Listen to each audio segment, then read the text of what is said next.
Thanks, Angus. You're right, this goes back a long time in economic history. It goes back even further. It goes back to the 1920s.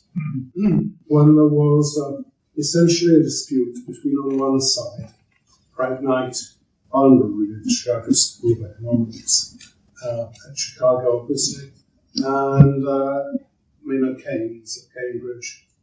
On the other side were a colleague of Keynes at Cambridge, Frank Ramsey, and a rather odd Italian called Bruno Di Finetti, who wrote a book about this with a long chapter of explanation as to how this thinking about radical uncertainty provided a basis for the support for fascism and Mussolini. If you read his book, which I don't particularly recommend now, I suggest you skip the final chapter, except as curiosity. But anyway, Knight argued rather forcefully in his book, Risk, Uncertainty and Profit, that essentially there was a sharp distinction between risk, a clear distinction between risk, which could be characterized probabilistically, and uncertainty, which could not. And he went on to argue that uncertainty, kinds of problems that arose from our incomplete knowledge of past, present, future, was what gave the profit opportunities to entrepreneurs and was in a fundamental sense the dynamic of a market economy. Ramsey and Di Finetti disputed this. The debate was, for practical purposes for economists, settled in the 1940s, when first von Neumann and Morgenstern, and then Friedman and Savage elaborated what have been the axioms of decision-making under uncertainty, which have underpinned economics ever since. And many of you will know what these axioms are: transitivity, probably innocuous, continuity, completeness, transitivity, and independence. Most of the arguments subsequently has been about independence. But just one thing you should notice about this is that these axioms are essentially very similar to the axioms of consumer choice in general. But of course, they're not the same in their implications in relation to uncertainty. And that's part of what the discussion of radical uncertainty is necessarily about. Because there are major problem assumptions being used in terms of this approach, defining rationality axiomatically, is actually completeness.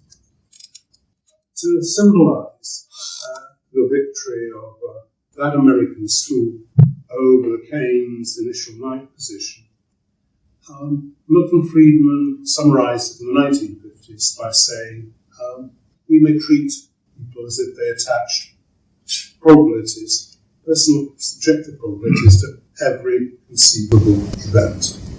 And that thesis has essentially underpinned a large part of macroeconomics and almost all of finance theory ever since.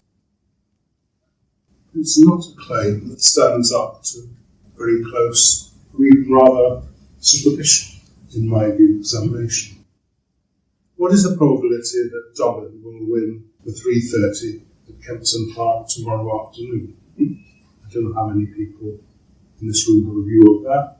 I don't. And more than that, I have no interest in finding out. If it matters, which as far as I'm concerned it doesn't, there is a little more work I could do to find it out. What is the state capital of Pennsylvania? Some of you in this room will know, some of you will not know. What is the probability that it's Philadelphia? Well, the probability that it's Philadelphia seems a nonsensical question. Either it is Philadelphia, or it isn't. As a matter of fact, it isn't. But these are not things we have probabilities, subjective probabilities about. Nate Silver, who many of you will come across, the modern doyen of the world of political pollsters, and who publishes on his website, there's a team of people doing it, probabilistic estimates for all kinds of things, particularly sporting events and election results, and is almost obsessive evangelist for probabilistic and Bayesian type reasoning, asks the question, what was the probability that an aircraft would fly into the Twin Towers in Manhattan on September 11, 2001. And he gives an answer to that question. It's 1 in 12,500. If you asked how he derived that answer, the answer is that he took the period from 1945 to 2001, on which, apart from the incident in 2001, there were two cases in which airplanes flew into tall buildings in Manhattan. That makes 25,000 days. You divide it by 2 and get 1 in 12,500. Now, it's important, if you believed that there was an ergodic process in which aircraft were randomly flying around Manhattan, sometimes colliding with tall buildings, that would indeed be a correct way of deriving a probability.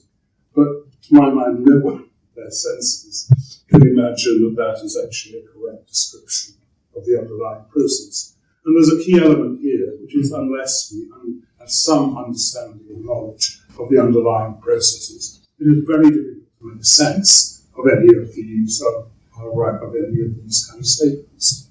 When the financial crisis broke in 2007, David Viniar, who was then CFO of Goldman Sachs, said we've experienced 25 standard deviation events several days in a row. Well, if you know anything about statistics, you will know that that wasn't what happened. What had happened was that events that were utterly impossible within the confines of the Goldman Sachs risk management models did in fact happen. Now, in other words, in order to translate the probability from the model into a probability in the world, you have to multiply the probability from the model with the probability that the Goldman Sachs model is in some sense true. But it's very hard to know what we mean by that probability, while let's be able to specify what it was. And finally, some of you may be familiar with Lewis Carroll's poem Jabberwocky, which I rather like. "'Twas brillig, and the slithy toads did jive and gimble in the wind." Right, so what is the probability that toads are nocturnal animals? What is the probability that toads are mammals? Well, actually, if you don't know, you can do a bit to find out, just as you could find out what the state capital of Pennsylvania is. It's Harrisburg, by the way. And in this case, Humpty Dumpty, rather later in the poem, says that you will explain the meaning of any words you want, and many, he says, haven't been invented yet. You may think that's a frivolous reference to make. I don't think it's a frivolous reference at all, because when I see Robert Lucas describing what he's doing, he says, we are model builders operating in a world of make-believe. And what both Carroll and that kind of modeling are doing is making statements that are coherent within the definitions of the world. And the difficult thing about some of these macro models, in which is an error you will not make when you read Jabberwocky, is that there is a similarity between the word in the model, or the word that describes a parameter or a variable in the model, and some observable thing in the real world. But it's no more than a superficial similarity, and it's not in fact well defined. We'll see in a moment how important these verbal definitions actually are in understanding what is going on. Because I want to suggest to you that this approach will not do. We cannot attach probabilities to every conceivable event. And we need to go back and think about these distinctions between risk and uncertainty that exercised people in the 1920s. I don't particularly want to make that distinction because even then I think the word risk had come on to take within economics and statistics a meaning different from the one it holds in ordinary life. We prefer to distinguish between what we call resolvable and radical uncertainty. Resolvable uncertainty is uncertainty where, if you care, if it matters, if you work hard enough, you can remove the uncertainty by finding out.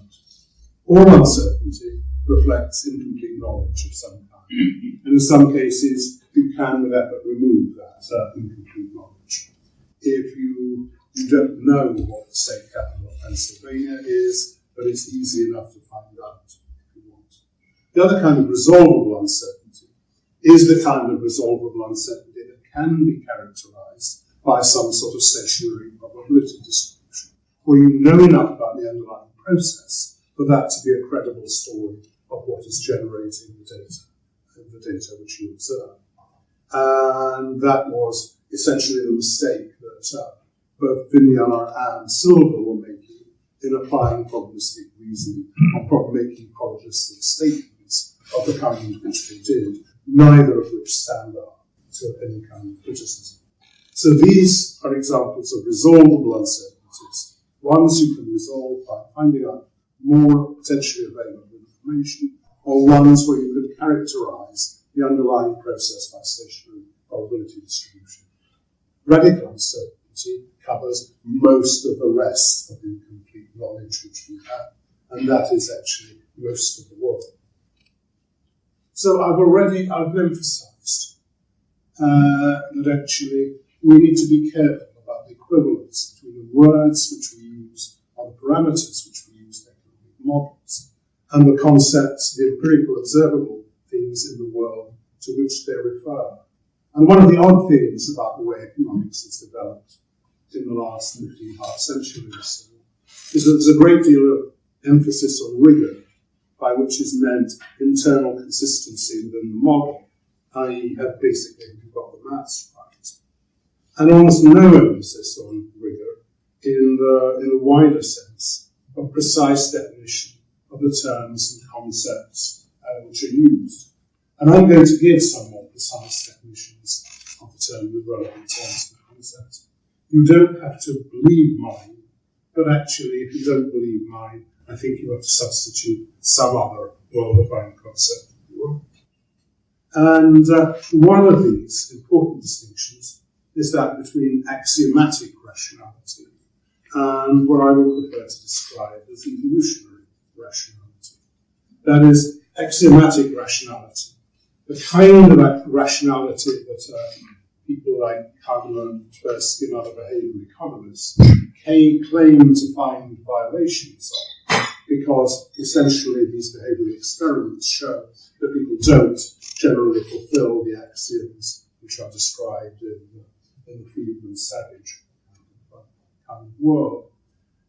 An axiomatic rationality is one particular definition of rationality, and in truth not a particularly compelling definition of rationality, but might more naturally observe rationality either by introspection or by observing what most people would consider rational actually do. When I look up in the dictionary the word rationality, I don't find observance of these kind of axioms. What I find is in accordance with logical reason. That's a different definition of rationality. But my concept of evolutionary rationality, which I think is central to understanding what is going on in these kind of cases, particularly in behavioral economics type of experiments, evolutionary rationality is behavior that makes sense within the context in which it manifests itself. It is behavior which is adaptive in the environment in which that is generated. In terms of risk and uncertainty, what I mean by risk is constructed in relation to what we describe as a reference narrative. Once again, ordinary people talking about risk don't mean volatility, which is what is typically meant in financial economics. Risk in ordinary language is bad. I've never heard anyone say there's a risk I might win the national lottery. Interestingly, they don't even say there's a risk I might not win the national lottery, because they don't realistically expect to win the national lottery. Risk is defined in relation to some reference narrative, a broad description of what it is people expect to happen. and risk is something that derails that particular narrative. On the other hand, uncertainty, as Knight had observed, is something that can be either good or bad.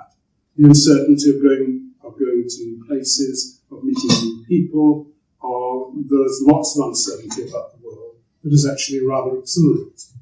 It's what it makes it worthwhile, and people who are risk averse and again in relation to that kind of uncertainty are actually typically rather dull people. So how does all this relate to where we are in macroeconomics?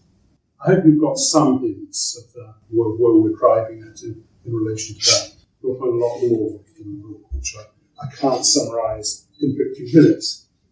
But I want to note the rather odd way in which this implied that macroeconomics developed.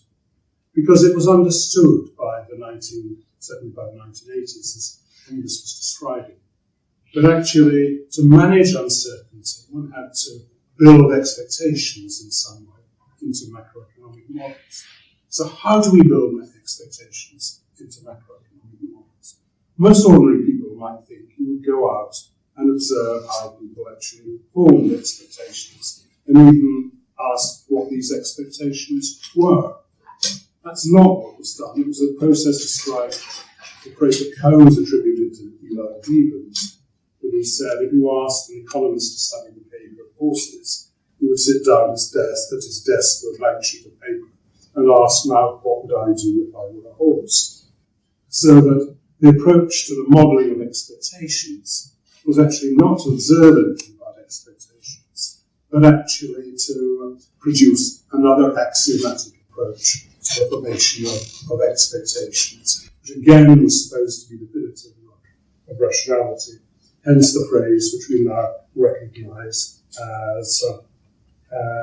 as rational expectations. Actually, we deal with, when we study expectations out in the real world and ask how they're formed, we start to understand that actually expectations are generated by a communicative process, that our lack of complete knowledge of the world is compensated for by drawing on the collective intelligence of a whole variety of people. We've written in the last few years about the wisdom of crowds. What that literature fails to understand is that the wisdom of crowds is not generated by the average of the crowd. When we get on a plane, we don't work out what the average opinion of the passengers as to what ought to be done about it is. We rely on the services and experienced flight crew in order to pilot the plane for us. It's the aggregate of the wisdom of the crowd that is better than that of any single individual. And that is key to understanding how we, human species, are simply so much better at navigating radical uncertainty than any other species. And until we understand that, and that is the basis for our model information, we're not going to get pretty much further.